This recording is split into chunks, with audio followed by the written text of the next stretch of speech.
Bienvenue sur Le Corner, podcast de l'agence La Source, dédié au sport et au digital. Bonjour à tous et bienvenue sur ce nouvel épisode Le Corner. Encore un super invité aujourd'hui, on accueille David Drahi. On est tous les deux français, la première fois qu'on s'est rencontrés, c'était à Singapour pendant un OTT Summit, si je dis pas de bêtises.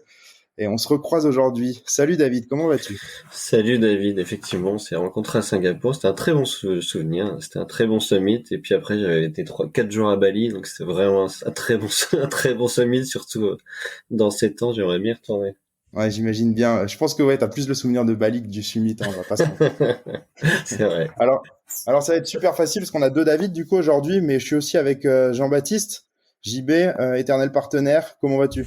Très bien, bonjour messieurs. J'avoue que j'aurais bien aimé être à Singapour et à Bali aussi, mais vous nous raconterez ça plus tard. Voilà. Donc comme nos auditeurs peuvent s'en douter, on enregistre un jour où il fait pas forcément très beau. Donc c'est pour ça, c'est le début de l'hiver, donc on a tous envie de soleil, etc. Mais aujourd'hui, on va essayer quand même d'aborder des sujets sympas et de continuer à être joyeux et égayé sur plein de sujets. La première chose qu'on a l'habitude de demander à nos invités, donc David, t'es un entrepreneur depuis de longues années, etc. Est-ce que déjà tu peux te présenter et présenter ton parcours à nos auditeurs? Ouais, absolument. Moi, je suis cofondateur donc de Comeover, qui est un hub de communication 360 degrés sur des territoires passionnels et engageants, on va dire pour nos clients et pour aller reacher leurs cibles, que sont le sport, l'entertainment, le lifestyle et le sociétal. Là-dedans, on met plein de choses. On met aussi de la musique, on met de la mode, on met tout ce qui va être engagement sociétal au sens très large du terme. Et donc, notre agence, elle a 10 ans. On est une trentaine de personnes maintenant, avec un siège social qui est à Lyon. On a le plus gros bureau qui est à Paris. On a aussi du monde à Nice et à Annecy. Et donc, on intervient pour 5 typologies de clients que sont les marques, les détenteurs de droits, les talents, les médias et les territoires. On a des clients historiques, la NBA, que on est assez reconnu pour être l'agence qui accompagne la NBA depuis 10 ans. C'était le premier client de l'agence, et puis moi j'ai la chance de les accompagner depuis 17 ans. On en a d'autres aussi qui sont là depuis très longtemps, comme Mastercard, Beats by Dre, des plus récents comme Puma, comme la Fédération française de handball, des talents comme Cléopâtre Darleux ou Marie Baucher. Voilà, petite agence indépendante qui se développe et se porte plutôt bien. Et moi, sur mon parcours, en fait, avant, j'ai fait tout mon parcours en agence. J'ai fait une école de commerce, un master dans le sport, une année à l'étranger aussi au Pays de Galles, et après j'ai enchaîné plusieurs typologies de jobs dans des agences françaises et internationales avant de cofonder Comeover en 2011. Et Voilà. du coup, tout ça, putain, c'est assez impressionnant. J'ai tellement de questions par rapport à tout ce que tu as dit au début et tout, mais je pense on va s'y retrouver après. On a du temps. Ça vient de ta passion, enfin, le côté culturel. Enfin, t'as présenté vraiment ça, vraiment le sport et l'entertainment directement, avec l'idée de 360. Qu'est-ce que ça vient d'où? C'est ta passion personnelle? C'est quoi qui t'a poussé à faire ça? Ouais, moi j'étais passionné de sport très jeune, notamment de basket. C'est sûr que quand derrière j'ai eu l'opportunité en grandissant, moi j'ai fait une école de commerce parce que je m'intéressais au marketing, à l'international, à la communication, à plein de métiers qui étaient liés à ça. Et vite j'ai voulu me spécialiser dans le sport. J'ai fait des rencontres aussi à l'école et ailleurs qui m'ont donné envie de creuser tout ça. J'ai eu la chance de faire un premier stage à Londres chez Sport Business, qui est à la fois un média mais aussi un créateur de contenu, de revues, de conférences et autres liés au sport business. Ça m'a passionné. Et j'ai eu énormément de chance en sortant, enfin en fin d'études, d'avoir l'opportunité d'aller en stage et de rentrer chez Octagon, qui est une des plus grandes agences de marketing sportif au monde. Le compte sur lequel je pouvais bosser, c'était la NBA en fait. Et donc tout a commencé comme ça. Et puis derrière, quand on rentre et qu'on commence comme ça, on n'a pas trop envie de faire d'autres choses dans sa vie pro en fait. Il y a un aspect très passionné dans ce que tu dis.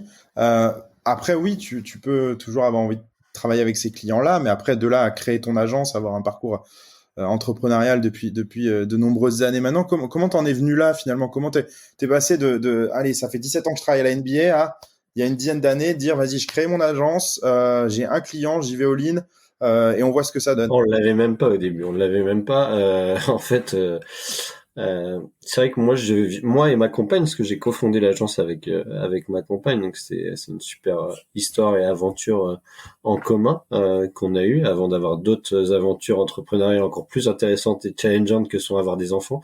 Donc c'était notre premier bébé comme over et donc en fait moi et elle on a des familles où tout le monde est indépendant. Alors rien à voir, c'est plutôt chez elle dentiste et si son père était standiste, donc plutôt sur du côté événementiel.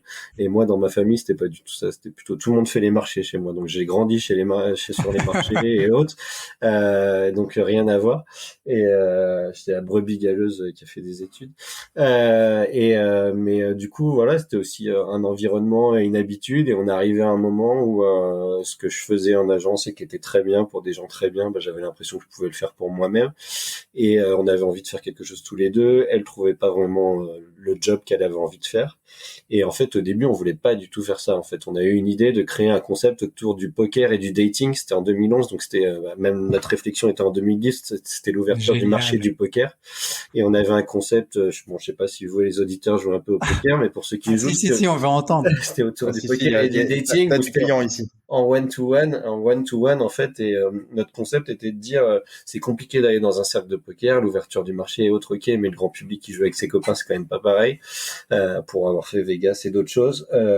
Par contre, et le dating, nous, jamais on irait, tu vois. Jamais on irait à une soirée de speed dating et tout ça. On s'est dit, par contre, mêler les deux, ça peut être rigolo. Donc, on avait créé un concept où on se retrouvait en heads up, donc en face à face, et on jouait en fait des petits secrets sur soi. Un peu rigolo et autres pour se découvrir. Et l'idée, c'était de casser l'ambiance avec ça. Et on avait un concept qui était ça, qui derrière était décliné en émission de télé. Ça s'appelait Secret Poker, qui était décliné en jeu de plateforme aussi pour faire des choses en famille, un peu rigolotes aussi avec des blagues et tout ça et des gages autour du poker, qui pouvaient être déclinés en voyage. Donc on avait un truc assez chouette, on pensait. Mais bon, on savait pas entreprendre, on savait pas faire un business plan, on y a été un peu dans le dark et le temps qu'on a lancé et que moi j'ai pu me libérer de mon job précédent, tout a foiré. Donc on avait un sponsor qui était une marque de poker qui s'était engagée à nous soutenir sur nos soirées. Globalement, ils ont fait un autre truc, une autre émission de télé qui s'appelait Les garçons contre les filles, donc c'était pas loin, c'était les mêmes codes couleurs et autres, mais c'était pas notre concept. On avait une boîte de prod télé qui nous avait fait une offre d'achat du concept avec direct du cash alors qu'on n'avait rien fait et un pourcentage sur les émissions. Le DG France s'est fait virer dans cette période-là, donc ça s'est pas passé comme prévu et en même temps fallait qu'on bouffe et des gens ont commencé à nous appeler pour faire ce qu'on faisait avant, notamment la NBA en premier et Octagon et d'autres et autres, et donc on a commencé à organiser un event pour la NBA, puis pour Next Regi, puis il y a Mastercard qui est arrivé via et c'est comme ça que l'aventure Come Over est née, quoi. C'est comme ça que l'aventure, comme la marque Come Over, en fait, elle devait pas exister. On s'est dit, en fait, la marque commerciale, c'était Secret Poker et on voulait faire ça et on voulait changer. Et finalement, on s'est retrouvé à créer Come Over et puis après aller sur des sujets aussi Come Over qui a un ADN historique, sport, entertainment, lifestyle, sociétal. C'est lié à la complémentarité entre nous deux. Parce que moi, je suis très sport, entertainment, lifestyle pour le coup. Elle a été plutôt culture et sociétal. Et donc ça a défini un peu notre positionnement initial et c'est un positionnement aussi qu'on a été chercher un peu à la NBA. La NBA, c'est évidemment du sport, mais c'est avant tout, c'est les meilleurs en termes d'entertainment, de culture, de lifestyle également, le sociétal. Donc là, nous, quand on travaille pour la NBA, j'expliquerai après si vous le souhaitez ce qu'on fait et comment on le fait. Mais en fait, on parle très peu de sport. Ils nous attendent pas pour le sport et tout ce qu'on raconte, c'est lié à de l'entertainment, à de la culture, à du lifestyle et du sociétal. Donc c'est comme ça que l'aventure a commencé. J'ai été très long, ça va être très long. Par contre, si chaque question c'est comme ça. Non, mais c'est très bien, vu qu'il y a plein de choses intéressantes dans ce que tu dis, mais justement, tu parles d'une période, on est quoi? On est en 2010, 2011.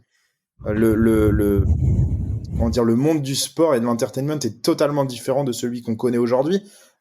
Qu'est-ce qu'on te demande à cette époque en tant qu'agence? J'imagine les besoins ont rien à voir avec ce qu'on te demande maintenant. Tu veux dire au début, quand j'ai commencé à bosser dans les agences? Ouais, au début, on va dire de ton aventure Come Over. Si tu veux, t'es en 2010, 2011. qu'est-ce qu'un client va te demander c'est quoi tes premières missions finalement? Surtout sur l'aspect, je rebondis à ce que tu disais, mais expérience culturelle, tu vois, enfin, tu parles vraiment de lifestyle et tout. Est-ce que c'était déjà Non, là dans les briefings ou? non, le digital et tout ça, non, clairement pas. On était plus opérationnel, on va dire. Donc, on venait nous chercher pour organiser un event, après pour faire du conseil. Mon associé faisait elle, beaucoup plus de conseils, d'audits, d'études. Moi, j'étais plus sur un côté opérationnel. Et on était voilà sur des trends, des métiers, enfin donc des métiers qui sont aujourd'hui certains des métiers de Comover, même si c'est beaucoup plus large maintenant, et des univers qui sont toujours des univers clés de Comover, euh, mais ouais, on rentrait plus par une expertise métier, là où aujourd'hui, après, c'est parce que l'agence a grossi aussi et grandi, hein, au-delà de ce qui se passe dehors et qu'il y a plein de choses qui changent dans l'univers de la communication, et je pense qu'il faut adapter à ce qui est une agence, ou comme nous on aime s'appeler, un hub de communication 360. Quand on est petit et qu'on commence, on fait ce qu'on nous demande en termes de métier et de mission aussi opérationnelle, avant d'être légitime pour entrer sur des trucs plus transverses, plus stratégiques et plus ambitieux. C'est clair, et tu as raison de rappeler ça. C'est important parfois de le rappeler. Si on revient un petit peu, et j'ai plein de questions à te poser après sur l'entrepreneuriat au global. Je sais qu'aussi tu soutiens plusieurs initiatives, etc. On va y revenir un petit peu plus tard. Juste une chose, t'as une passion pour le sport US, le lifestyle, etc. Tu peux l'expliquer un petit peu plus aux auditeurs? Ouais, oui, clairement, je suis fan de basket depuis que je suis tout petit. Euh, Mais ça devait être un rêve pour toi, la NBA. ouais, Quand t'as bossé avec la NBA, tu devais être comme un dingue. Ouais, mais surtout que en fait, je sortais d'un échec, c'est parce que j'étais pas très bon et studieux à l'école. En fait, quand j'étais en école de commerce, parce que moi je voulais partir aux États-Unis. Et donc moi j'ai fait le forcing avec mes parents pour aller en école de commerce. Bon, évidemment, déjà c'était la mode à ce moment-là, ça l'est toujours un peu de rentrer là-dedans, sans réfléchir vraiment à ce que j'allais faire derrière. Et moi, mon objectif c'était d'aller aux États-Unis. Et en fait, j'ai jamais été pris parce que j'étais trop naze en anglais. Euh, et, euh, et effectivement, donc derrière, quand j'ai pu commencer à travailler, donc j'ai été au Pays de Galles, j'ai été à Londres et autres, ce qui était très chouette et une super expérience. Et ça m'a lancé aussi dans ce secteur-là, parce que j'ai pu aller chez Sport Business. Mais effectivement, derrière, commencer à bosser pour la NBA et avoir cette chance, on n'a pas envie de la lâcher. Je sais pas si vous avez vu récemment un excellent documentaire sur le rappeur Orelsan. En fait, j'étais dans la même promo que lui en école de commerce, et il y a un petit passage dans le documentaire où il T'es parle dedans? de... Non, je suis pas dedans. Enfin, si, je suis à un de ses concerts, son premier concert, mais c'est surtout qu'il parle de son passage, et lui, il a été aux États-Unis, donc même lui était meilleur que moi en anglais, pourtant il en foutait pas. C'est beau. C'est bien. Et t'as un bon storytelling, en tout cas, sur la création de ta boîte, sur toute l'histoire. Ouais. On est pas mal. Du coup, je suis obligé avant de rentrer dans le sujet, pour finir un peu ce passage entrepreneurial, tu soutiens aussi pas mal d'initiatives, pas mal d'entreprises, ouais, d'initiatives au global. Il y a Time for the Planet, il y a des investissements aussi, toi, de ton côté, Shaper, etc. Tu peux nous en parler un petit peu avant qu'on parle de Comeover et de ton activité du quotidien? D'ailleurs, Ouais. c'est très américain, hein. J'ai envie de dire ça. T'es un peu sur multifront, investisseur et tout. Ça recoupe un peu avec la culture US, où on voit les athlètes, et pas que les athlètes, mais qui sont un peu impliqués de différentes manières, quoi. Non, mais clairement, on a cette culture et cet ADN. Alors, c'est pas David Dry, hein, c'est Comeover à chaque fois qu'on a investi et autres. Donc, c'est pas que moi. Déjà, j'ai des Ok. associés, et puis on englobe toute l'équipe dans notre dynamique de diversification et autres. Pour nous, on y reviendra aussi peut-être après, mais c'est un peu notre vision de ce qu'est ou ce que doit être une agence en 2021. On n'est pas que un prestataire de services opérationnels en bout de chaîne sur certaines expertises, sur certains métiers. On se doit d'innover, d'être créatif, d'être en amont, d'identifier les trends. Et c'est quelque chose qui nous passionne vraiment derrière, d'aller chercher des projets qui nous ressemblent, ou qu'il y ait des sujets d'investissement qui soient financiers ou de networking ou d'ADN et autres.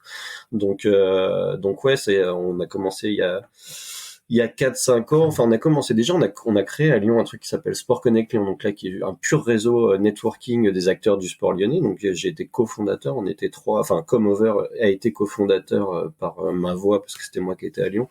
On était 3 à se lancer là-dessus, donc ça a été une initiative pure associative. Maintenant c'est une association qui tourne, qui a un board, qui fait les adhérents payent et autres. Et en fait, sur cette base-là, on a commencé à être approché par des gens du réseau de Sport Connect Lyon qui voulaient se lier à nous, partager les bureaux et autres. Et nous, on commençait à avoir une taille qui était intéressante et à rentrer dans des pitchs qui étaient intéressants, mais on n'était toujours pas Havas, Publicis ou Wasserman ou d'autres à avoir tous les métiers et toutes les ressources en interne. Donc on a pris le pari de lancer à Lyon un truc qui s'appelle le Lab, que maintenant on a également à Paris, en gros où dans nos locaux on héberge des structures partenaires qui sont des microstructures mais qui ont des métiers complémentaires aux nôtres et qui nous permettent d'être plus forts, de répondre à plus de choses, d'être réactifs, de monter sur des pitchs ensemble, de brainstormer ensemble. Donc ça a été des premières initiatives non financière, et après on a commencé à rentrer dans des projets. Donc on est rentré à la base dans des projets de cœur en France, dans des startups. Donc on a investi dans la centrale du sport qui est devenue GreenTech, qui est une marketplace des équipements sportifs. On a investi dans ShapeArt, vous en avez parlé tout à l'heure d'ailleurs, qu'on héberge aussi dans nos locaux parisiens. On a tout un tas aussi d'investissements qui est fait aux États-Unis, dans la Silicon Valley, sur des sujets qui sont plus variés et divers, qui sont plus financiers mais qui sont digitaux, qui sont dans l'e-sport, qui sont dans on a des trucs dans le yoga, dans plutôt le côté bancaire et financier aussi, parce que nous, un de nos plus gros clients, c'est Mastercard. Enfin, on essaye de rester sur des univers qui nous parlent et qui ont du sens par rapport à qui on est, mais qui peuvent soit nous permettre d'investir et de faire purement de l'investissement financier, soit d'apprendre des choses. Moi, j'aime bien, quand c'est des structures en France, essayer de rentrer au board ou d'être connecté avec les gens qui sont là, parce que je trouve que ça rend plus intelligent déjà, ça rend plus ouvert, ça crée de la valeur, que nous aussi, notre valeur à apporter à ces structures-là. Il peut y avoir des entrepreneurs qui ont des excellentes idées et autres, c'est peut-être pas des communicants, donc on a peut-être quelque chose à leur apprendre. Récemment, là, on rentre dans deux structures là, donc une de merchandising et licensing. On va l'annoncer dans quelques jours, donc je le fais pas parce que ça va être un truc assez cool pour nous. Donc quoique, remarque, quand le podcast va sortir, ça sera déjà annoncé, donc ça va mettre quelques jours. Peut-être que tu peux. Bon. Non, et une autre en fait qui est aussi stratégique, c'est qu'on est rentré dans un média sur la youth culture qui s'appelle Views. Donc qui est sur l'entertainment, le lifestyle, le sport, la mode et autres, très jeunes. C'est des jeunes entrepreneurs lyonnais qui ont moins de 25 ans, le média a 5-6 ans, et on est rentré avec d'autres acteurs au capital de cette structure-là. Et là, pour le coup, c'est autant, voire même plus un investissement financier qu'un investissement de culture et de rester dans les codes actuels. Tu vois, l'agence, on a quand même beaucoup de jeunes dans l'agence. Moi, je ne le suis plus depuis quelques années. Avec nos associés, on a tous entre 37 et 39 ans.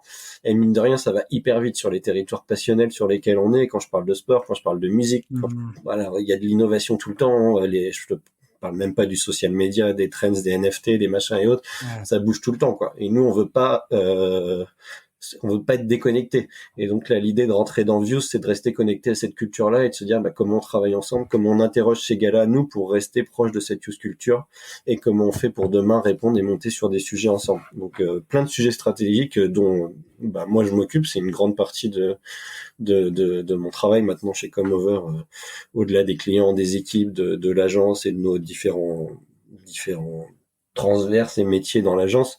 Il y a tout un sujet effectivement de diversification et de rester à la page et d'investissement que j'essaie de capter. Et tu parlais de Time for the Planet. Alors là, on est purement sur un engagement sociétal, parce que c'est un don qu'on a fait initialement pour rentrer, et on s'est engagé auprès de nos salariés à reverser une partie de notre résultat chaque année à Time for the Planet. Donc on a quelques sujets comme ça sociétaux qu'on fait. On donne du temps à nos salariés, et nous on prend du temps aussi pour des causes où chacun choisit sa cause. Donc on donne des jours dans l'année à tout le monde pour les partager. On essaye d'avoir quelques mécaniques aussi pour être engagé, parce qu'on pense que c'est important déjà, et pas que pour du marketing. Et pas que pour hyper impressionnant. Moi, j'ai une question sur quand vous prenez ces participations dans des boîtes, etc. Comme tu l'as dit, il y a des prises de position qui sont financières. D'autres, c'est quoi? C'est de l'equity for services. C'est juste de dire, OK, vous faites votre métier, on fait le nôtre, mais par contre, quand il y a des besoins qui où on peut créer des synergies, on va les créer. Comment ça s'articule exactement? Alors non, on rentre toujours financièrement. Ok. Globalement, alors oui, il peut y avoir un petit peu un apport en expertise parfois, mais c'est pas l'enjeu. Et après, ça dépend. Hein.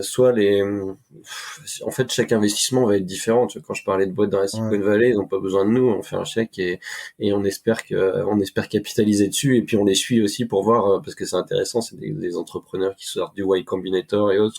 C'est très loin de notre univers à nous et de qui on est. Donc de les suivre aussi pour voir comment ils gèrent ça, comment ils nous update chaque mois et tout. C'est hyper inspirant pour nous sur comment gérer notre boîte et les idées qu'on peut avoir derrière à développer. Que d'autres où la centrale du sport Grinta où il y avait des rendez-vous avant trimestriels ou semestriels sur lesquels on discutait avec le board, on apporte des idées, tout ça.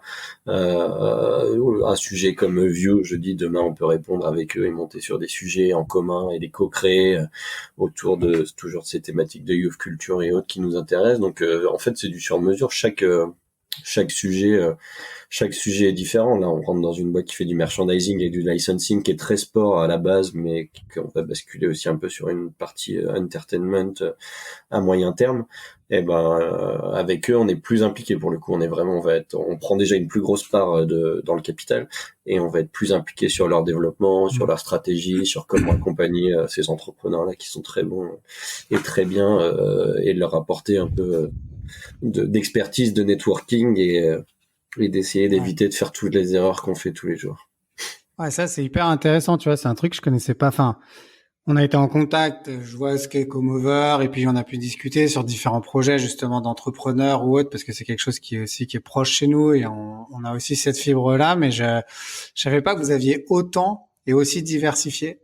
Et du coup, c'est hyper intéressant. Là, on en Enfin, a j'en une apprends dizaine aussi là. maintenant.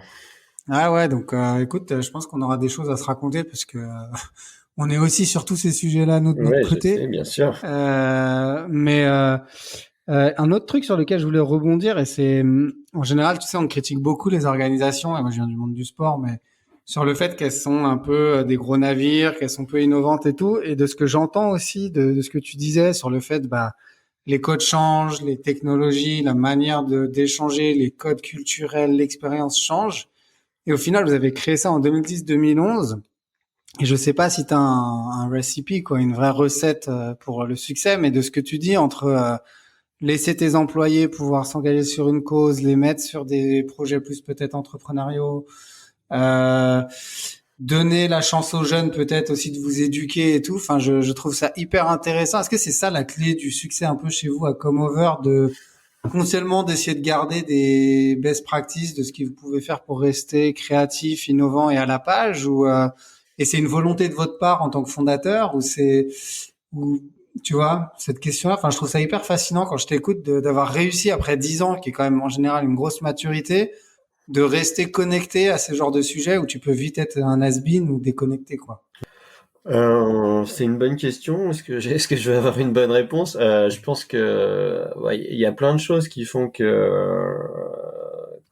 qu'on est, je pense, meilleur et plus innovant et plus créatif qu'avant. Et encore, il y a une marge de progression que je juge gigantesque sur ces sujets. Peut-être que déjà, alors on s'est créé un couple pour créer l'agence, donc on a toujours voulu garder cet esprit de famille.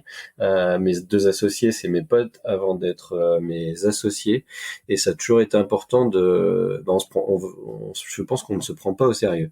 On essaye d'être professionnel et d'être le meilleur possible, mais il y a un moment où nous on a toujours été dans cette mécanique aussi de se dire on n'opère pas des gens à cœur ouvert, quoi. Donc détendons-nous, on se prend pas au sérieux, et effectivement on est sur des territoires qui vont vite, qui changent, qui n'ont jamais changé aussi vite. Là j'en parle même pas avec le Covid depuis 1 an et demi et autres. Et il y a un moment où nous on s'est toujours dit et je pense que c'est important, c'est que c'est pas parce qu'on a quelqu'un qui a un stagiaire ou qui a 5 ans d'expérience ou autre, ou moi qu'en ai 15, 20 bientôt, qui va pas avoir une meilleure idée que moi. En fait, Nous moi, aussi. des mauvaises idées, j'en ai à l'appel tous les jours, des tonnes. Et ça, c'est pas, voilà. Et ça, c'est pas un souci. Et nous, ça a vraiment été ça. On a toujours eu cette envie de liberté et autres, et de se dire, il y a un moment, on est aussi dans une dynamique où nous, on essaie beaucoup dire oui. Un de nos leitmotifs avec Edouard, qui est un associé depuis 5-6 ans, c'est de se dire la réponse est oui, quelle est la question? Mais sauf que quand la réponse est oui, faut quand même tu l'as pas toujours en fait. Ouais. Et il y a un moment, faut être assez humble, et on est petit, on est indépendant et autres. Faut être assez humble pour aussi aller chercher des gens qui connaissent la réponse et qui peuvent nous l'aider. Donc ça a toujours été un peu notre truc, quoi. C'était important aussi pour nous. Voilà, on est passé par des endroits où on nous écoutait pas toujours, où on avait l'impression qu'on pouvait fournir plus, où il y a eu de la frustration. Et nous, ça a été un de nos sujets, c'était de dire, bah voilà, il y a 3 cerveaux autour de la table, il y en a pas un qui compte plus qu'un autre. Donc, avançons comme ça, allons chercher ces infos-là, ne nous prenons pas au sérieux, et essayons de trouver les solutions. Et c'est ce qu'on fait aujourd'hui. Et on sait que voilà, on rentre sur des métiers qui étaient pas les nôtres il y a 10 ans, même il y a 5 ans, même il y a 2 ans maintenant. Ça va beaucoup plus vite pour nous. On a doublé de taille là depuis début 2020, donc depuis le début du Covid. Donc voilà, il faut être conscient qu'on n'a pas toutes les réponses, et qu'il faut s'entourer des gens qui savent bien. J'écoutais un podcast, alors, loin de moi l'idée de me comparer à lui, de Simon Sini il y a pas longtemps, et il disait, en gros, lui, il a des idées où il disait, faut aller faire ça sur la Lune et autres. Sauf qu'il dit, mais moi, je suis obligé de prendre quelqu'un qui va être le DG de cette boîte-là que je monte, qui est meilleur que moi, en fait, et qui, lui, sait le faire. Parce que moi, je sais pas le faire. Je sais avoir l'idée, mais après, j'ai aucune idée de comment le faire. Bah, nous, c'est un peu notre truc, c'est de se dire, voilà, on peut avoir des bonnes idées, tout le monde peut avoir des bonnes idées, il faut être humble, ça va plus vite que nous, ça va continuer d'aller plus vite que nous. Et puis il y a aussi un autre truc, c'est peut-être la curiosité. On n'est pas une chose qu'on se dit souvent, c'est qu'on n'est pas on veut pas être des experts d'un métier, en fait. C'est pas quelque chose qui nous passionne. Et on a beaucoup de respect pour des gens qui ont la meilleure agence d'événementiel, ou la meilleure agence de RP, ou le meilleur suivi digital et autres. C'est pas un jugement par rapport aux autres, mais nous, c'est pas quelque chose qui nous habite. Nous, ce qui nous habite, c'est de répondre à des problématiques qui peuvent être hyper variées, c'est de switcher d'un métier à un autre, c'est d'aller sur des sujets qu'on ne maîtrise pas, et d'être là, et d'être des créateurs, des innovateurs, que nos clients nous appellent pour trouver des solutions, et pour qu'on discute et qu'on fasse le truc ensemble. C'est intéressant. Et tout ça, je pense que ça change beaucoup de choses. Parce qu'en fait, il y a un tout, tu vois, le podcast que tu cites là de Simoncini, je l'avais écouté aussi, et effectivement, t'as des gens qui sont là pour avoir les idées, d'autres qui sont plus là pour réaliser, etc. Et après, tu vas créer la bonne synergie. Je pense que c'est pareil, en fait, toi, en tant que fournisseur pour tes clients en fait vont chercher la bonne idée, la bonne personne pour le réaliser, etc. Si je reviens un petit peu en arrière par rapport à tout ce que tu dis là, on a une aventure donc qui est avant tout humaine. C'est ce que vous reprenez un peu comme slogan sur votre site. Si je reprends, c'est « Je suis une histoire de loyauté, de confiance, de challenge, un outsider ambitieux qui a transformé l'essai ». Donc bon, en gros, vous êtes arrivé, vous avez, au début tâtonné par rapport aux opérations qu'on vous laissait. Maintenant, vous êtes des gens extrêmement crédibles. Vous avez une croissance assez importante depuis 2020, comme tu viens de le citer. Mais ça en est où maintenant Comover? Donc, en fait, on a parlé de plein de sujets. On a dit oui, ok, on a des idées, on a machin, on fait confiance à nos collaborateurs. Ça en est où maintenant Comover, si on rentre dans le vif du sujet? Bon, déjà, ça a doublé ses effectifs en 2020, ce qui est quand même costaud en pleine année de pandémie. C'est pour ça, et tout. C'est qu'à mon avis, il y a quelques sujets qu'il faut qu'on traite.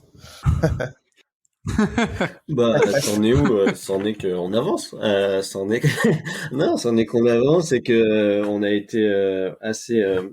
On a eu de la chance, si on revient à la pandémie. En fait, comme tout le monde, les premiers jours, on l'a pris comme une claque dans la gueule, et puis on était déprimés, et puis on faisait un business plan tous les jours, on avait envie de se pendre, et puis au bout d'un moment, on a dit bon écoute, vas-y. Le fichier Excel, là, il va à la poubelle, on oublie c'est quoi le worst case scénario, et on avance, et nous, on envoie du positif. On occupe le terrain, on est là, nos clients, on a de la chance, notre équipe, elle est hyper investie. C'est vrai qu'on avait déjà, avant aussi Covid, une politique sur le télétravail et la liberté sur les agendas qui était hyper ouverte. Donc il y a eu, évidemment, ça a changé quand même, mais ça n'a pas été un choc terrible. Et on a plutôt des gros clients, et qui sont fidèles. La NBA, je le disais, ils sont là depuis 10 ans. Mastercard, on bosse avec eux depuis 2012. Beats by Dre, New Era, c'est depuis 2016. Bacardi Martini pareil, et d'autres. Et donc nos clients ils sont assez importants aussi, donc ils ont tous souffert de la crise, mais finalement pas tant que ça. Et on a de la chance aussi, c'est qu'on a plusieurs métiers. Et aujourd'hui on est dans une certaine mesure où nos clients ils viennent nous questionner ou nous chercher beaucoup sur une problématique qui peut être très large et qui peut ne pas être celle sur lesquelles on est d'habitude parce qu'on est crédible et qu'ils ont confiance. Donc, Mais ça veut dire, David, tes deux premières clés, ça a été la fidélité de tes clients et la diversification de ton offre. En gros, c'est ça qui a fait que tu as fait ouais. plus que survivre des 2 dernières années. Ouais, alors on a, tu vois, début 2020, nous on a le match NBA qui est un gros truc pour nous, parce que moi ça fait 16 ans à ce moment-là que je bossais pour la NBA, on va remettre le premier match de saison régulière de la NBA en France, donc c'est un truc qui est assez cool déjà de se dire qu'on fait partie de ça. Et puis on avait 4 clients sur ce match, donc la NBA, Beats by Dre, New Era et Touquet. Donc on a été très visible avec ça. On a eu deux prix stratégie l'année dernière, on a été élu dans le top 5 des agences et autres, donc ça nous a lancé l'année, et en même temps on a lancé des nouvelles transverses et des métiers ou typologies de clients qui étaient notre département d'accompagnement de talent sur des problématiques de marketing et de com, et d'accompagnement de médias digitaux sur des problématiques de brand content et d'intégration de marques sur leurs médias. Et ça, on l'a lancé en janvier 2020, donc avant la crise. Et ce qui fait qu'en fait, en 2020, on a toujours eu des trucs à dire. On a toujours eu des trucs à dire, on a été ultra présent et on a continué, on a aussi beaucoup investi sur la partie commerciale parce qu'on était dans une phase positive chez nous à l'agence. Donc on a pris une claque sur le chiffre d'affaires comme tout le monde, on n'a pas fait d'event en 2020, on n'est pas plus fort que les autres. Voire pendant une partie en 2021. Mais je pense que voilà, on a été ultra présent, on a été agressif, et depuis septembre 2020 et encore plus maintenant, on le ressent beaucoup. En fait, tout cet investissement, cette dynamique, il a servi. Donc, on a sûrement fait des bons choix, j'imagine. Parce qu'aujourd'hui on voit que ça paye, qu'on a des appels entrants, qu'on gagne plein de projets toutes les semaines, donc on se dit qu'on a peut-être fait les bons choix, qu'on était peut-être sur des univers qui ont d'autant plus été renforcés quand je parle de passion points, que je parle de territoire engageant sur l'aspect sociétal et autres. Je veux dire, ça existait déjà avant, on n'invente rien, mais sauf que forcément, quand il y a une crise, c'est d'autant plus ancré, et il y a d'autant plus le besoin de ça pour aller toucher ses cibles. Donc voilà. Un Et effet d'accélération et catalyseur. Voilà, exactement. Ça signifie que si on reprend l'exemple, parce on parle beaucoup de la NBA et ce qui est normal par rapport à l'importance qu'elle a pour toi personnellement et pour l'agence. Du coup, la NBA, vous l'aidez exclusivement pour cet événement, ou après il y a aussi un accompagnement, on va dire, un peu plus long terme sur des actions ponctuelles au cours de l'année, sur une stratégie plus globale? Non, on accompagne à l'année, du coup depuis 10 ans, avec des sujets qui sont à la base. Le sujet cadre, c'est tout ce qui est relations médias et influence. Okay. Donc, comme je disais, pas forcément avec une thématique très sport, ça va être plutôt sur tout ce qui gravite autour de la NBA, que ça soit du business pur, de la diffusion de droits, du merchandising, de la licence, du placement de personnalités NBA, business dans les médias, de côté trends, mode, le lien avec la musique, la culture autour du basket, les sports US, tout ça, et on fait un peu de sport aussi. Donc on les accompagne sur ces sujets-là à l'année, et après on a un peu, étant donné qu'on les connaît depuis très longtemps, que le bureau est à Londres, même s'il y a beaucoup de Français, parfois on intervient un peu sur du conseil stratégique, sur des deals médias, sur du petit soutien événementiel et autres. Donc on peut avoir des sujets qui vont un petit peu plus loin, de brand content et tout. L'approche dans la création de contenu côté US par rapport à ce qu'on peut voir en Europe est quand même très différente. Si on prend la NBA, elle propose des contenus divers. Je sais pas, il y a The Last Dance, on peut penser à des tournois de NBA 2K, on peut penser à plein d'activations diverses et variées sur plein de plateformes différentes. Comment vous donnez un angle local à ces contenus pour promouvoir la ligue et puis ces athlètes en France, étant donné qu'on a la chance en France en plus d'avoir des athlètes de très haut niveau en NBA? Il y a plein de sujets qui sont pan-européens ou africains qui nous sont poussés. Donc déjà, la NBA a une créativité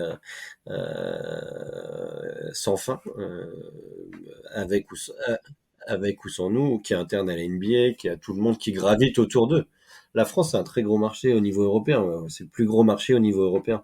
Donc, il y a des partenariats en France avec des partenaires qui sont conseillés, qui sont poussés, qui ont des idées, des activations et autres. Donc, nous, effectivement, on essaye toujours d'apporter notre patte. En fait, comment ils fonctionnent sur nos sujets. En tout cas, beaucoup, ils ont une agence pan-européenne qui pilote avec eux à Londres, qui est basée à Londres, qui est en contact avec les États-Unis. Et ensuite, il y a plusieurs marchés clés, l'Allemagne, l'Italie, l'Espagne, la France, la Turquie et d'autres. Et donc, à chaque fois, il y a un partenaire local qui a une vraie connaissance de local. Et donc, il y a une vraie écoute et on travaille beaucoup avec les autres, avec le bureau de la NBA et avec les agences pour faire remonter des best practices. Il peut y avoir vraiment une best practice qui vient de France et qui est déclinable en Allemagne, mais différemment, et vice versa. Donc ouais, non, il y a plein de sujets à traiter. Après, on est plein d'idées pour eux. Je t'avoue que quand il y en a une sur 10 qui passe, on est content. Parce que naturellement, il y a aussi beaucoup de projets qui sont descendants et qui finalement marchent aux États-Unis et peuvent marcher en France. Ok. Bah d'ailleurs, c'est un bon point. Avec la LNB, donc au niveau français, tu vois vous utilisez beaucoup de ce que vous voyez, enfin des use cases ou des best practices que vous utilisez avec la NBA, que vous utilisez pour la LNB, ou est-ce que vous modifiez un peu, enfin comment vous nourrissez un peu l'approche pour la LNB par rapport à ce que vous pouvez délivrer côté NBA? Bah, c'est très différent, pas en bien ou en meilleur, parce que forcément, t'as une approche très locale, t'as des matchs partout sur le territoire et autres, il y a une puissance qui est différente. La LNB, c'est plus de la micro-influence versus la NBA qui est une toute puissance. Donc il y a à la fois je veux dire, on traite du basket. Il y a un ADN qui est commun autour du basket malgré tout, de l'entertainment et de culture et de la culture qui va beaucoup plus loin que le sport. Pour moi, c'est hyper important, c'est de mettre le sport d'à côté. Le sport, c'est un truc, mais en fait, c'est toute la culture qui rayonne autour qui fait que ça marche à tout.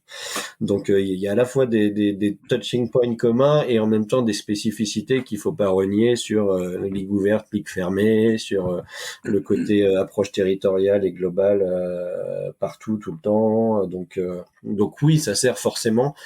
On va pas se mentir aussi, nous sur certains métiers type les RP et l'influence, on a des clients comme la NBA, comme Beats by Dre, comme Puma, même maintenant et autres. On a des clients qui peuvent être des entre guillemets, de manière positive, je sais pas si c'est le bon terme, aspirateurs à journalistes ou influenceurs, qui vont beaucoup les attirer vers nous et sur lesquels on va pouvoir rayonner et placer d'autres sujets. Et clairement, la NBA, c'est vache à lait pour tout. Hein. La marque permet de rayonner pour d'autres partenaires. Exactement. Vous êtes une agence qui n'a pas que la NBA en client et beaucoup d'autres prestigieuses marques. Est-ce que tu peux nous détailler un peu ce que vous faites avec d'autres clients comme New Era, par exemple, qui est partenaire de Team Vitality. Je crois que vous avez d'autres clients dans le e-sport. Tu as même parlé d'investissement dans le e-sport. Ouais, tu peux nous détailler un peu ce que vous faites au-delà de la NBA? Ouais. Écoute, on a plein de clients variés sur l'ensemble de nos métiers. Donc ça va du conseil stratégique au brand content, RP influence, event et digital et social. Donc c'est assez varié. Il y a des clients sur lesquels on va y avoir une approche très globale et très 360 où on va intervenir un peu sur tous ces sujets-là, type Mastercard, où on va intervenir aussi bien sur de la Champions League en activation que sur du Roland-Garros, que sur de l'organisation d'un gala annuel, que sur la création de brand content autour de l'engagement LGBT et du conseil sur leur engagement LGBT, que sur le e-sport pour le coup, puisqu'ils sont partenaires de League of Legends et que maintenant on a mis en place un engagement aussi en France sur le e-sport et les jeunes filles pour travailler sur cette thématique-là qui leur tenait particulièrement à cœur. New Era qui est marque lifestyle de beaucoup très connu pour les casquettes, mais également qui fait tout type d'outfit, on va dire hors chaussures, des sacs, des pulls, des t-shirts et autres, et qui est la seule marque au monde en fait qui a les licences des 3 grosses ligues américaines, NFL, MLB et NBA. Donc on travaille avec eux sur ces sujets-là, comme on travaille avec eux aussi sur le faire savoir, de faire connaître de la marque New Era en tant que propre, comme d'autres activations. Tu parlais de Team Vitality, qui est un sujet pour eux finalement merchandising et lifestyle avant un sujet d'aller toucher une certaine communauté qui ne touche peut-être pas naturellement via leurs autres assets, mais ils ont d'autres choses. Ils ont aussi des collabs Marvel, Disney, avec l'Olympique Lyonnais en football et tout ça. Donc voilà, c'est assez varié. On a Puma qui est un gros sujet pour nous depuis cette année, qu'on accompagne sur toute leur stratégie dans le basket aussi. Et là, pour le coup, on est sur l'ensemble de nos métiers. On a aussi une grosse expertise auprès des cas peut-être un peu moins connus pour vous ou des gens en tout cas qui nous connaissent sous l'angle sport et entertainment sur les alcooliers, qu'on accompagne beaucoup sur des événements et des sujets expérientiels, que ce soit des festivals de musique, des OP de trade marketing. Là, on a fait 200 dates d'animation dans les bars cet été pour différents alcooliers, différentes marques d'alcool, que ce soit sur des pop-up événementiels et tout ça. Donc, on a une activité qui est assez large. Après, quand on parle d'un talent, tu vois, on accompagne on accompagne plein, mais une Cléopâtre Darleux, par exemple, sur son retour des Jeux Olympiques, ses prises de parole sur la visibilité du sport féminin et de l'équipe de France de hand au lendemain. Là, elle a fait la une de Paris Match, elle a fait la une du J-1000 de Paris 2024 aussi. Donc, on l'accompagne à la fois sur sa com, ses engagements et aussi sur la partie sponsoring. Son vent de colère, typiquement au départ, si je reprends l'exemple de Cléopâtre Darleux, son vent de colère au départ de pas faire la une d'un journal tel que l'Équipe alors que c'était mérité. C'est vous aussi qui accompagnez le discours, ou il y a quand même une part de l'athlète libère sa parole et vous après vous l'accompagnez sur comment arriver à structurer tout ça? Alors, on l'accompagne sur ses prises de parole et pour être médiatisé, oui. Après, non, là c'est juste, c'est un engagement qui lui est propre. Comme tu vois, on a une Diandra Chachwang qui est pour moi qui est une basketteuse, qui est une des athlètes les plus engagées en France, voire l'athlète la plus engagée. Ses sujets de cœur, c'est les banlieues, les jeunes filles dans les banlieues et tout ce qui est racisme.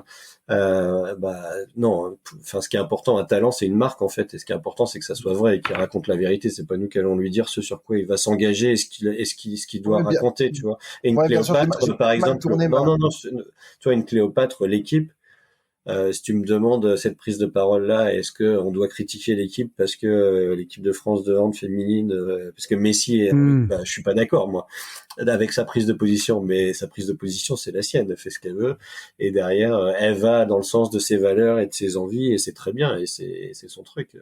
Ouais, donc voilà, vous êtes vraiment là sur structurer l'approche, mais le messaging est propre à l'athlète. Ouais, exactement. D'ailleurs, ça en fait. Okay, ouais. Moi, je voulais juste intervenir, juste poser une petite question. C'est parce que je vois que vous êtes vraiment à l'intersection de différents secteurs. Tu vois, tu parlais de Puma, mais aussi du e-sport, côté alcool. Enfin bref, vous avez des marques. Vraiment, vous êtes sport, mais pas que, et entertainment, mais pas que. Du coup, ma question, c'est quoi l'évolution pour toi de la demande de ces différents clients? Tu vois, de plus en plus, alors t'as évoqué les NFT, le métaverse, on va mettre ça de côté et on va se concentrer sur tes activités, mais...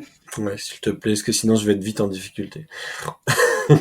T'inquiète pas, tout le monde l'est, il y a juste personne qui veut le dire. Mais c'est quoi pour toi, enfin, tu vois, si t'avais 2, 3, pas tendances, mais tu vois, ce que tu ressens peut-être post-pandémie ou les choses clés pour un Mastercard, pour certains sponsors tu vois, David parlait tout à l'heure de omnichannel, de production de contenu, de positionnement, d'activation event. Pour vous, c'est quoi qui remonte, quel que soit un peu le groupe, le client, la typologie, sur ces cœurs de métier, c'est quoi le truc? Pour nous, c'est un peu ce que je disais tout à l'heure, ce côté passion point. En tout cas, nous, ça va être une spécificité que l'on sent, qui est un vrai sujet et qui a un besoin, c'est de se dire comment avoir un reach sur mon client, quel qu'il soit, B2B, B2C, client final, jeune, plus âgé et autres. Je veux dire, ils savent tous le faire et ils viennent pas voir une agence comme nous pour ce sujet-là. C'est plutôt comment je prends ma parole sur un sujet qui est engageant, de passion, qui va faire que mon ROI d'avoir communiqué dessus et l'histoire que je raconte, déjà, elle va être bonne et elle va être d'autant plus... je vais avoir un meilleur retour sur investissement. Est-ce que tu as de plus en plus de demandes spécifiques, tu vois, sur l'utilisation d'athlètes ou d'avoir des perspectives sur du contenu en parallèle? Enfin, je suis en train de réfléchir, tu vois, par rapport aux nouvelles stratégies justement pour des acteurs type NBA ou Team Vitality ou autre sur comment j'engage mes fans ou les personnes, même pas forcément des fans, mais les citoyens. Comment je fais du user-generated content, comment je les embarque sur des touchpoints. Comme tu dis, c'est le contenu. Tu fais pas un rendez-vous sans qu'on te parle de contenu et de content, parfois sans savoir pourquoi. Mais je pense qu'aujourd'hui, il y a une meilleure... Et nous, on a cette chance d'avoir un rôle plus global et pas forcément toujours expert d'un métier. C'est que, en gros, tout ce qu'on fait, que ça soit de la strat, que ça soit des deals médias, que ce soit des opérations spéciales, que ça soit des events, que ça soit des RP, de l'influence et autres, c'est au service de la création de contenu, en fait. Et c'est ça où la réflexion elle a switché, tu vois, où par exemple sur les relations presse, nous on avait déjà ce genre de discours-là qui passait pas toujours il y a 3-4 ans, de dire en fait vous venez pas nous chercher pour envoyer un communiqué de presse et savoir le rédiger et autres, parce que ça serait triste en fait si tous les gens que vous interrogez savent pas faire ça. Nous en fait notre vision des RP c'est pas ça, en fait notre vision des RP elle est déjà tournée vers le digital, la visibilité, le contenu qu'on va créer, les messages clés, blablabla. Et c'est ça en fait aujourd'hui on est dans une recherche du bon contenu qui va aller reach la bonne cible quoi. En tout cas, nous, dans nos métiers de com. Ok. Et donc, moi, j'avais une question et ça rejoint un peu ce que tu disais tout à l'heure. Et ça m'intéresse de creuser encore plus. C'est, vous avez Comover Talent. Donc, je connais pas parfaitement ce que c'est. Si c'est les athlètes ou si vous considérez votre staff aussi comme des talents que vous accompagnez ou pas pour apprendre auprès d'eux. Mais je crois que c'est plus des athlètes. C'est des personnalités. C'est pas le but, c'est pas de sur de l'athlète. C'est des personnalités. Ça peut être des influenceurs, ça peut être un artiste, ça peut être un musicien, ça peut être un acteur, ça peut être tout type de célébrité qui a un storytelling à raconter qui va intéresser le grand public et potentiellement les marques. Ok, donc vous pouvez les activer par rapport à certaines communautés qu'ils ont pour certains besoins précis de marque ou autre. Okay. Exactement. Après, pour répondre à ta question, nos salariés sont des grands talents. Mais c'est juste que quand on parle de Comover Talent et de nos talents, effectivement, c'est plus du côté de nos clients. Mais ouais, on va travailler avec des chefs étoilés sur des problématiques par rapport à une story ou un truc qu'on raconte pour Mastercard, comme on va travailler avec un artiste musical pour je ne sais quel client alcoolier, comme on va pas travailler avec un coach sur un sujet de leadership et autres, ou un ancien athlète, comme on va travailler sur je dirais avec Cléopâtre ou Diandra sur des sujets d'engagement sociétaux, comme on va travailler avec d'autres sur le e-sport et le gaming aussi. Donc ok, impressionnant. Vas-y David, pardon. Non, vas-y, si tu as une dernière question. Moi j'allais arriver vers la conclusion et demander quelques petits éléments à David pour finir, mais JB, je sais pas si tu as un dernier mot. Non, vas-y, c'est bon. Non, juste pour finir, David, je pense que c'était très constructif et j'ai bien aimé l'approche parce qu'on a parlé pas mal d'entrepreneuriat et que finalement on aurait peut-être pu faire 2 épisodes, un plus sur l'entrepreneuriat, l'accompagnement des structures, etc. et un autre sur ce que vous faites on devrait en faire un. Au sein de Comover à côté, parce que c'est des sujets qui sont variés et en 3 quarts d'heure, c'est pas évident de tout traiter. Mais en fait, c'est commun que pour nous. En fait, c'est un sujet qu'on veut de différenciation, c'est que, tu vois, quand je parle avec mes associés et même la vision qu'on veut donner à notre équipe et dans laquelle on l'engage, c'est que demain, en fait, on veut être un hub d'entrepreneuriat et d'innovation dans lequel il y a une agence qui est au service d'eux, mais en fait, il y a d'autres choses. On veut que nos salariés, demain, ils aient un projet, qu'ils aient envie de le monter, soit eux, soit avec nous, d'avoir, j'en sais rien, demain, on peut créer une franchise de bar, comme on peut créer des événements propres, comme on peut investir dans des sujets qui nous plaisent et sont complémentaires et autres. Et nous, ça, c'est notre vision de l'agence en 2021 et de ce qu'on doit être en fait. En tout cas, c'est propre à nous. Je veux dire, ça peut pas être et c'est ce qui nous ressemble et nous définit. Et on veut pas être juste une agence prestataire de services, comme je le disais, experte d'un métier et avec beaucoup de respect et de recul par rapport à ceux qui le sont et qui potentiellement sont meilleurs que nous sur certains métiers dont ils ont l'expertise et autres et qu'on traite aussi. Mais nous, c'est ça qui nous habite en fait. C'est l'innovation, c'est de créer des projets, c'est d'entreprendre, c'est de se lever, c'est d'avoir une nouvelle idée, d'aller se challenger sur différentes choses. Tout ne marche pas, hein. loin de là. Mais en tout cas, ouais, c'est quelque chose qui nous ressemble et qui nous habite et on a le sentiment en fait que c'est ça qu'on doit faire en fait. C'est ça tu vois, on se demandait il y a pas longtemps, on a fait une réunion, on a intégré nos salariés, on leur C'est quoi demandait notre but? c'est quoi notre raison d'être en fait. Tu vois, et en fait notre raison d'être c'est pas c'est pas uniquement de bien faire notre travail pour que notre client soit visible et autres. La raison d'être de Comeover, c'est pas ça en fait. La raison d'être de Comeover, elle est beaucoup plus fort. globale. C'est fort. Une vraie pépinière pour de futurs business lines. Pépinière de talent, avec plein de diversité, etc. C'est tout ce qu'on aime. Si David, je dois finir avec deux, trois petites questions. Bon, la première, moi, j'en ai une qui me vient. Forcément, on a parlé de NBA depuis le début. T'as bien une franchise favorite. Faut Ouais. que tu la dises quand même. Ouais, j'ai pas loin. Non, faut que je sois. Non, oui, je suis fan de New York depuis que je suis tout petit.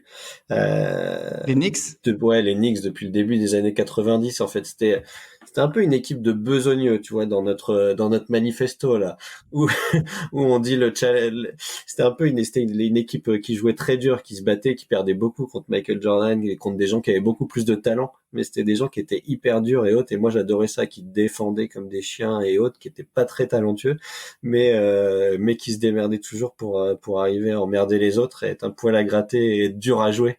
Et qui comment je vais dire un mot en anglais, overachiever, tu vois. Et ça, c'est quelque chose aussi que j'aime bien. Surperformer. Surperformer, pardon. En termes d'ADN et de trucs, tu vois, c'est quelque chose que j'aime bien, de dire c'est difficile, de dire évidemment tout le monde veut être meilleur, tout le monde veut réussir les choses et autres, mais bon, ça veut rien dire en fait. Par contre, le fait de surperformer et de faire mieux que ce qu'on attendait de toi et que tu pouvais faire, ça, je trouve ça cool. Et c'est comme ça que mon amour pour eux s'est créé. Après, ils ont été nuls là pendant 20 ans, ça recommence à revenir un peu, mais voilà un peu. Et puis après, j'aime beaucoup la ville, j'y ai été beaucoup, donc il y a beaucoup d'énergie là-bas et de créativité du coup et de diversité. Bon, t'as répondu à ma question. Je pense que comme ça, les auditeurs vont pouvoir se dire, ah, ok, les Knicks, on va peut-être aller voir un peu l'histoire dans les années 90. C'est peut-être pas la plus connue de toutes les franchises dans ces années-là en plus. Donc c'est bien, tu donnes un peu de clarté. Et j'ai une dernière question pour toi, David, avant qu'on coupe ce podcast et avant de te remercier, évidemment. Si t'aimerais écouter quelqu'un, un invité sur notre podcast, tu as une idée de qui on devrait appeler? J'ai plein d'idées. T'as le droit d'en dire plein. J'ai le droit d'en dire plein.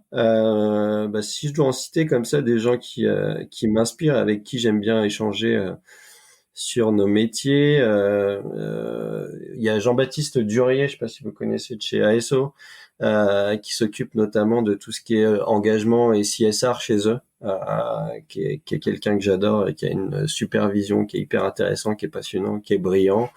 Tu vois, un garçon comme Michael Bardès de Grinta, la centrale du sport aussi, qui est une des startups dans lesquelles on a investi, que je trouve super intéressant et inspirant, voilà, pour vous citer deux exemples, mais je pourrais en avoir. Ah si, en plus je l'ai vu la semaine dernière parce que j'étais là-bas. Hervé Philippe de l'Olympique de Marseille qui s'occupe de tout on a déjà fait Hervé. Ah, vous l'avez déjà fait. Ouais, je l'ai pas écouté celui-là. Je l'ai pas écouté. Bon, je t'enverrai le lien alors. Voilà. Au-delà d'être un ami, il est hyper intéressant, il est brillant aussi. Ouais, et passionné. Exactement. Un réel passionné aussi.